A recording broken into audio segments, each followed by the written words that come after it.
This is a piece of the intestine, okay? And the intestine is obviously an important organ because it's where we get all of the nutrients from our food.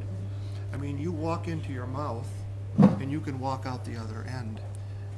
You're sort of in the body, but you're not. Okay.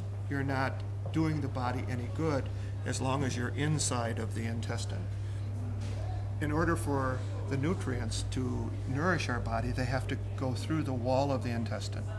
And what do they encounter when they go through the wall of the intestine? But the blood vessels, which you can see here. Yeah. The blood vessels then pick up the nutrients and carry them to other parts of the body where they effectively help the cells to live and to continue to function normally. So what you do is you actually fill the blood vessels with silicone. Okay. And you put a color in the silicone, and you put a hardener in the silicone.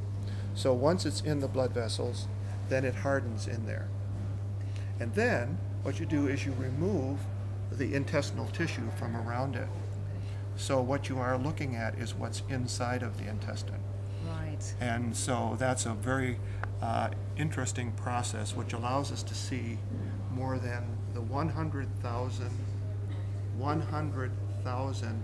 miles of blood vessels that are in your body and mine. Now, that's enough to wrap around the world at least 2.5, if not more times. And can you imagine that those blood vessels are in your body and mine? Yep. And it's no wonder that we bleed when we cut ourselves, right? Because blood is everywhere.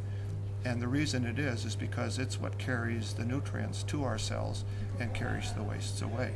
So as you look around here, you see all different examples of different parts of the body. Walk us along if you like and just talk us through each of the different bits because it's very interesting.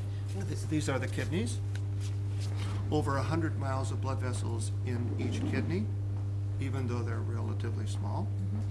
They filter your blood and cleanse it of wastes.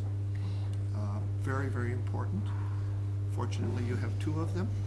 You can get along without one of them, but you can't get along without both of them. Yes. And kidneys are readily transplantable.